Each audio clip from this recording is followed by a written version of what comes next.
Dubai की concrete की दुनिया को अलविदा कहकर वह संयुक्त परिवार अब अपनी माटी की खुशबू के बीच एक बड्ढे से गांव में जड्ढें जमा चुका था। उनके घर के चारों ओर मखमल की तरह फैले विशाल खेत, हरियाली की चादर, फिजाओं में सौंधी मिट्टी का एहसास और आंगन के बीचों देखो, बीच बच्चे कैसे खेल रहे हैं। हाँ, ये पेड़ भी सब देख रहा है कितने सालों से। की घनी छांव में उनकी पुश्तैनी यादें और बुजुर्गों का आशीर्वाद बसता था। भोर का समय था जब सूरज की पहली लाली खेतों के पीछे से झांकने लगी थी और उसकी सुनहरी आभा जैसे ही ओस भरी फसलों पर पड़ी, पूरा मंजर किसी चमकते हुए सोने जैसा प्रतीत होने लगा।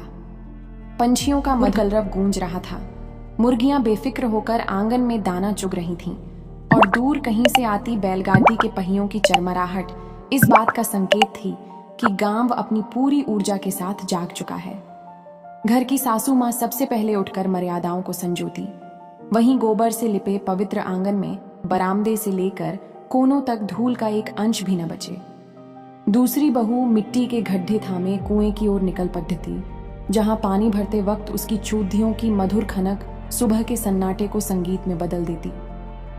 पीपल की शीतल छाया में सुतली वाली खाट बिछी थी, जिस पर सासू माँ इत्मीनान से बैठकर मिट्टी के कुल्हड़ में चाय का आनंद ले रही थी। तभी पास बैठे ससुर जी हुक्के का कश खींचते हुए बोले कि आज अपनी गोभी और लौकी की फसल पूरी तरह निखर चुकी है।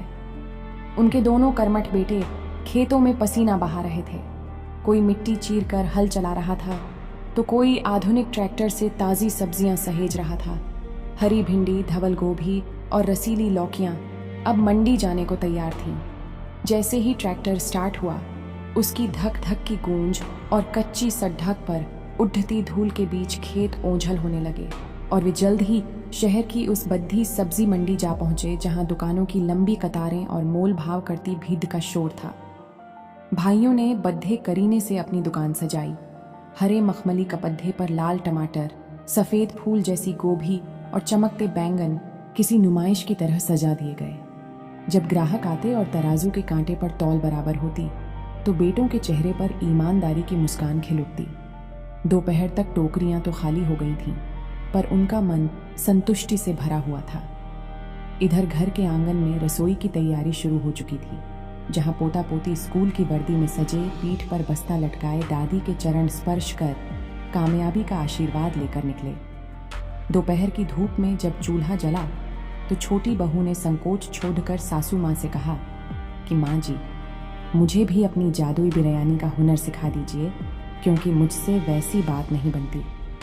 सासू माँ ने प्यार से सिर पर हाथ फेरते हुए कहा कि आज तू विरासत वाली बिरयानी सीख, जिसमें देसी चावल, घर का मुर्गा, शुद्ध घी, कुटा हुआ अदरक, लहसुन और केसर की खुशबू समाई हो।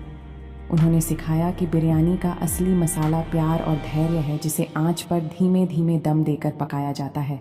शाम ढलते ही जब ट्रैक्टर वापस लौटा तो हवा में घुली बिरयानी की खुशबू ने बेटों को बता दिया कि आज घर में कुछ विशेष उत्सव जैसा बना है।